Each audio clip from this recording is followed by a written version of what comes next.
আসসালামু আলাইকুম রহমতুল্লাহি ওয়াবারাকাতুহু। আল্লাহ পাক রব্বুল আলামিন আমাদেরকে এতেকাফ নামক একটা নিয়ামত দান করেছে। এই এতেকাফ নামক নিয়ামতে ইনশাল্লাহ আজকে শুক্রবার 20 তারিখ ইংরেজি মাসের 21 তারিখ আজকে দিবাগত রাত্রের আগেই আমাদেরকে ঢুকতে হবে, অর্থাৎ মাগরিবের আগে আমাদেরকে মসজিদে এতেকাফে থাকতে হবে। তো এতেকাফ করার 3টি ফায়দা আমরা হাদিসের থেকে পাই, যে 3টি ফায়দার কথা আমি উল্লেখ করব। নম্বর 1, এতেকাফ থাকলে অবশ্যই এটা নিশ্চিত যে আল্লাহ পাক রব্বুল আলামিন তাকে লাইলাতুল কদরের এই সম্মানিত রাতের যে ফজিলত এটা তাকে দান করবে। কারণ 10 দিন পর্যন্ত সে যখন মসজিদে অবস্থান করতেছে, এই 10 দিনের মধ্যে আর এতেকাফ হওয়াটা যেহেতু নিশ্চিত, সুতরাং এই ব্যক্তি এতেকাফ অবস্থায় সে ওইখানে আসে, মসজিদের ভিতরে অবস্থান করতেছে, সে যে হালতে থাক না কেন আল্লাহ পাক রব্বুল আলামিন তাকে ওই এতেকাফের অর্থাৎ লাইলাতুল কদরের রাত 83 বছর 4 মাস পর্যন্ত ইবাদত করলে যে ফজিলত হয়, আল্লাহ তাআলা তাকে সেই পরিমাণ ফজিলত দান করবে।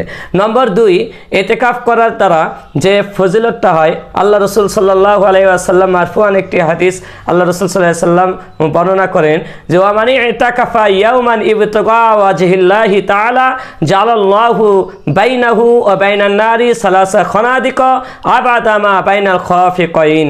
রাসূলুল্লাহ সাল্লাল্লাহু আলাইহি ওয়াসাল্লামের হাদিস হযরত আব্দুল্লাহ ইবনে আব্বাস রাদিয়াল্লাহু তাআলা বর্ণনা করেন যে রাসূলুল্লাহ সাল্লাল্লাহু আলাইহি ওয়াসাল্লাম বলেছেন, যে ব্যক্তি আল্লাহ তাআলার উদ্দেশ্যে খাঁটি দিলে একদিন এতেকাফ করবে, আল্লাহ পাক রব্বুল আলামিন জাহান্নামকে তার থেকে 3 খন্দক সরে নিয়ে যাবেন। তো এক খন্দক বলে বোঝানো হয় আসমান জমিনের যে দূরত্ব তার চেয়ে বেশি দূরত্বটাকে। তো আজ পর্যন্ত বৈজ্ঞানিকেরা তো প্রথম আসমানই খুঁজে পায়নি, তাহলে চিন্তা করে দেখেন জাহান্নাম থেকে কত দূরে আল্লাহ পাক রব্বুল আলামিন এতেকাফ করনেওয়ালাকে সরায় দিতেছে। অনুরূপভাবে 3 নম্বর যে ফজিলত, এই ফজিলতে হযরত আব্দুল্লাহ ইবনে আব্বাস রাদিয়াল্লাহু তাআলা থেকেই বর্ণিত, নবী করিম সাল্লাল্লাহু আলাইহি ওয়াসাল্লাম বলেছেন যে ক্বালা ফিল মুতাকিফি ওয়া ইয়াতাকিফু যুনুবা ওয়া ইয়াজরি লাহু মিনাল হাসানাতি কাআমিলিল হাসানাতি কুল্লিহা। নবী করিম সাল্লাল্লাহু আলাইহি ওয়াসাল্লাম বলেন, যারা এতেকাফ থাকলো বলে এই এতেকাফ ব্যক্তি সে সমস্ত গুনাহ থেকে সে বিরত থাকলো, অর্থাৎ আল্লাহ পাক রব্বুল আলামিন তার গুনাহগুলো মোচন করে দিবেন। ওয়া ইয়াজরি লাহু মিনাল হাসানাতি কাআমিলিল হাসানাতি কুল্লিহা। আর বাহিরে মানুষেরা যতগুলো নেক আমল করতেছে, এতেকাফ থাকার কারণে সেই নেক আমলে অংশগ্রহণ করতে পারতেছে না, তবে আল্লাহ পাক রব্বুল আলামিন তাকে এতেকাফ থাকার বিনিময়ে আল্লাহ পাক রব্বুল আলামিন তাকে ওই পরিমাণ সওয়াব দান করবে।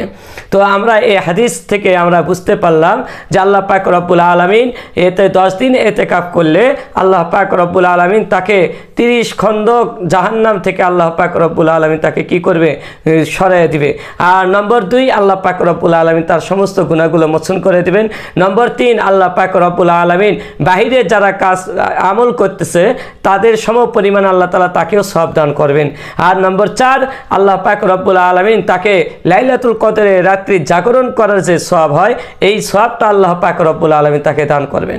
এই জন্য ইনশাল্লাহ আমরা জীবনে 2-4 বার হলেও এতেকাফ থাকার আমরা চেষ্টা করব ইনশাল্লাহ। যারা এতেকাফ করতে চান, আজ শুক্রবার ইনশাল্লাহ আজকেই আসর নামাজের পর মাগরিবের আগে আমরা ঢুকে যাব। এতেকাফ সুন্নাত এতেকাফ হলো 10 দিন, সুন্নাত এতেকাফ 10 দিন, সুন্নাত এতেকাফ 10 দিন। অনেকে 3 দিন থাকে, এটা নফল এতেকাফ হিসেবে বিবেচিত হবে, এটা সুন্নাত নয়।